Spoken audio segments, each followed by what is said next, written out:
जय हिंद दोस्तों, 8वां वेतन आयोग लागू होगा? सरकार ने बोला नहीं होगा। क्या कोई फिटमेंट फैक्टर से केंद्रीय कर्मचारियों पेंशनर्स की तनख्वाह या पेमेंट बढ़ेगी? बोला हमारे पास ऐसा कोई प्रावधान नहीं है, नहीं होगा। 18 महीने का डीए का एरियर मिलेगा, सरकार कह रही है नहीं होगा। और कोई भी फाइनेंशियल इशू है, सरकार कह रही नहीं होगा। सेना को कम कर रहे हैं, अग्निवीर लगा रहे हैं और बात कर रहे हैं कि हमारी इकोनॉमी हमने इतनी ऊपर ले जाके रखी है। हाँ जी, ये कितना सही है और कितना गलत है? आखिर इसके जन्मदाता हैं श्री मनमोहन सिंह। जानती है कि वे विश्व के जाने माने अर्थशास्त्र हैं। विकास दर रही है to power for the first time in 2014. You will remember he said that just give me 10 years. You've given the Congress party 60 years. Just give me 10 years and I will. Manmohan Singh के बारे में जानना है तो हम 145वें नंबर पे थी, 10 से 10वें पे लाए वो। जो 90 से 91 से लगाकर राज्यसभा के सदस्य रहे, राज्यसभा में विपक्ष के नेता रहे, उत्कृष्ट सांसद रहे और देश के वित्त मंत्री रहे, जो 145वीं रैंकिंग हमारी इकोनॉमी में थी, विकास दर थी, उसको जाकर 10वें नंबर पर ले आए, जहां पर देश पर कर्ज था। और उन्होंने पूरे अधिकार दिए एक मानव को, एक जनता को, चाहे शिक्षा के हों, रोजगार है, सब चीजें अधिकार, यानी जितनी चीजें अच्छी लागू हुई माननीय प्रधानमंत्री मनमोहन सिंह के जमाने में। कल उनका कार्यकाल राज्यसभा में समाप्त हो रहा था, तो आप देख सकते हो उपराष्ट्रपति धनखड़ जी हैं और प्रधानमंत्री जी ने भी उनकी भूरी भूरी प्रशंसा की इस दिशा और दशा को देश को ऊपर आगे ले जाने के लिए। लेकिन बात मैं इसलिए ये कह रहा हूं कि आप जब कंपैरिजन की बात हो, जब सरकार पहले कर्मचारियों को क्या मिलता था, आज क्या मिल रहा है और सरकार किस तरह अनदेखी कर रही है, और सरकार इसी बात को ले जा करके हमारे सामने इतनी परिस्थितियां उसने दिया है कि यानी इनके पास चुनाव के लिए खर्चे हैं, फौजियों के या कर्मचारियों को छोड़कर सबके लिए पैसे हैं। बोला जितना भी पैसा लो, जो भी करो। उन्होंने कहा था, मैंने एक वीडियो बताया था कि ड्राइवरों के लिए भी उन्होंने कहा है कि देश की आर्थिक स्थिति और देश को सुधारने के लिए जो ट्रक ड्राइवर हैं उनका बहुत बड़ा सहयोग है। रोडों पर उनके लिए भी रेस्ट हाउस बनाए जाएंगे ताकि वो आराम करें, 18 घंटे गाड़ियां चलाते हैं। लेकिन 24 घंटे काम करने वाला एक सैनिक और लगातार देश के लिए मर मिटने वाला सैनिक, देश के लिए शहीद होने वाला सैनिक, उसका परिवार, विधवा, उनके लिए उन्होंने कहा है कि नहीं, 18 महीने का डीए के एरियर की बात हो या आपके बहुत सारे फाइनेंशियल मैटर हों या आप 8वें वेतन आयोग की बात हो, चाहे आपका फिटमेंट फैक्टर की बात हो, उन्होंने कहा हमारे पास पैसा नहीं है।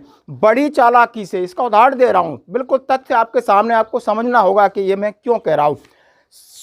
आपने देखा होगा 7वां वेतन आयोग लागू हुआ 1 जनवरी 2016 से, आपकी पेंशन तनख्वाह कितनी बढ़ी, तनख्वाह कितनी चालाकी से 2.57 के साथ इन्होंने एक गेम किया और उस गेम का फायदा कहां निकाला, जो आपको आरोपी बन दिया। मैं सेना के संबंधित की बात करूंगा, वो पैसा वहां खींच लिया। और उसके बाद 2016, 17, 18, 19, 19 की अब बात मैं इसलिए कर रहा हूं कि 2019 में फिर आपको आरोपी 2 मिली, तो 2018 को बेस ईयर रखा, फिर आपको फायदा नहीं हुआ ना। तरीका आरोपी 1 वाला ही था, सब चीजें स्टैंडर्ड वही थी, सारी चीजें वही थी, लेकिन उनकी जो पोल खुली वो जाके आरोपी 2 में असली पोल खुल गई। और ज़्यादा आपको पोल चाहिए तो 2022-23 की देख लिए, 2024 में आरोपी 3, चाहे वो 24-25 में कभी भी मिलती है, आपको कोई फायदा नहीं होने वाला। और इसका फायदा सेना का जो फायदा दिया, तो उन्होंने सेना के अधिकारियों से और ब्यूरोक्रेट्स मिल करके यानी उन्होंने ऊपर की मलाई खा ली और आज अपने आप को जवान छला महसूस कर रहा है। और इसी तरीके से इनकी पॉलिसियां हैं। ये लोग आपको 5 रुपए देते हैं तो ये सोचते हैं कि यार मैंने 10 रुपए कैसे निकालना है, और खासकर ये फिर उसका प्रचार और प्रसार इतने बड़े तरीके से करते हैं कि लोग जो हैं भ्रमित हो जाते, सोचते नहीं ये सब कुछ मिला है, अभी मिला है। इसलिए मैं कहना चाहता हूं, वो शख्सियत है लगभग 90 साल से ऊपर के, उनकी आप बिल्कुल आप देख सकते हो किस जीवन के किस पड़ाव में, लेकिन एक ईमानदार आदमी। मारुति 800 के अलावा उनके पास कोई गाड़ी नहीं थी। उन्होंने कहा था, क्या देश के लिए उनकी कुर्बानी नहीं है, क्या देश के लिए उनका त्याग नहीं है? मैं ऐसे शख्सियत को, ऐसे राजनेता को, ऐसे जन नेता को, ऐसे लोकप्रिय नेता को सैल्यूट करता हूं।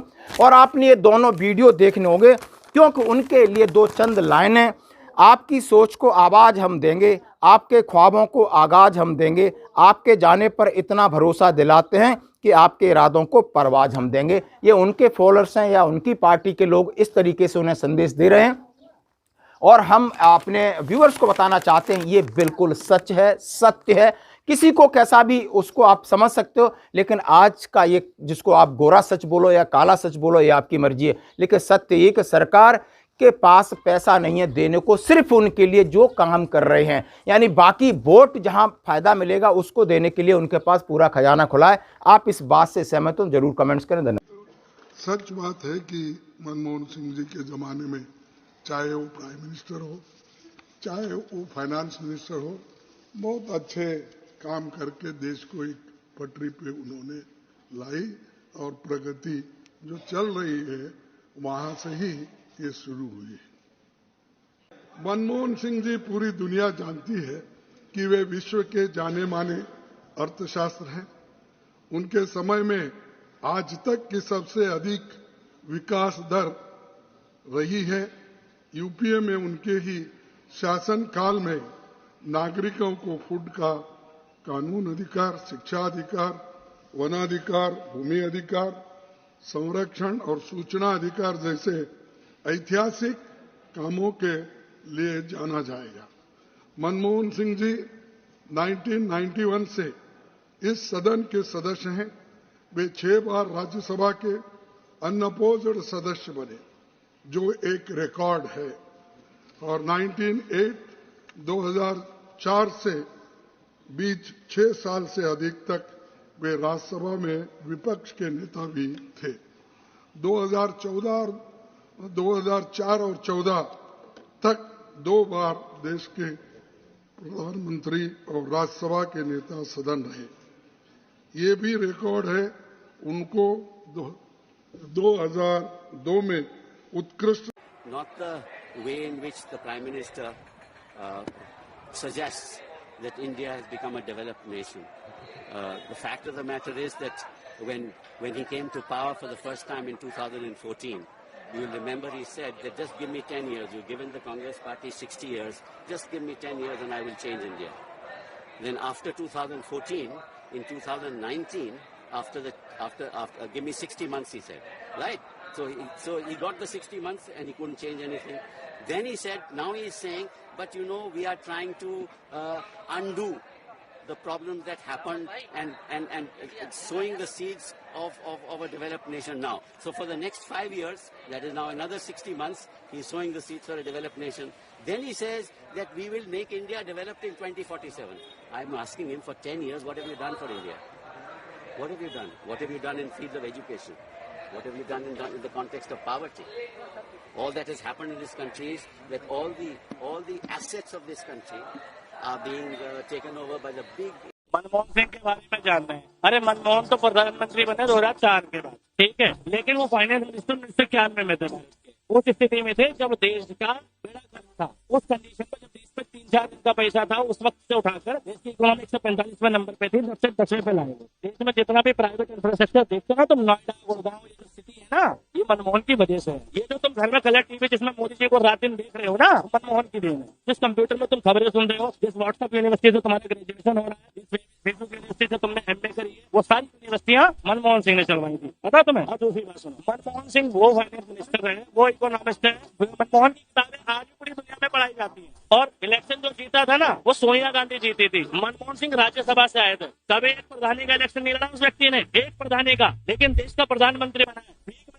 कुर्सियां और जनता को बरकरार झूठ बोल के प्रधानमंत्री नहीं बना कि मैं जीत जाऊंगा तो 15 लाख दूंगा, जीत जाऊंगा तो काला धन आएगा, जीत जाऊंगा, झूठ बोल के नहीं बना। अपनी काबिलियत के दम पर बना है, औकात के दम पर बना है। मनमोहन सिंह के पैरों की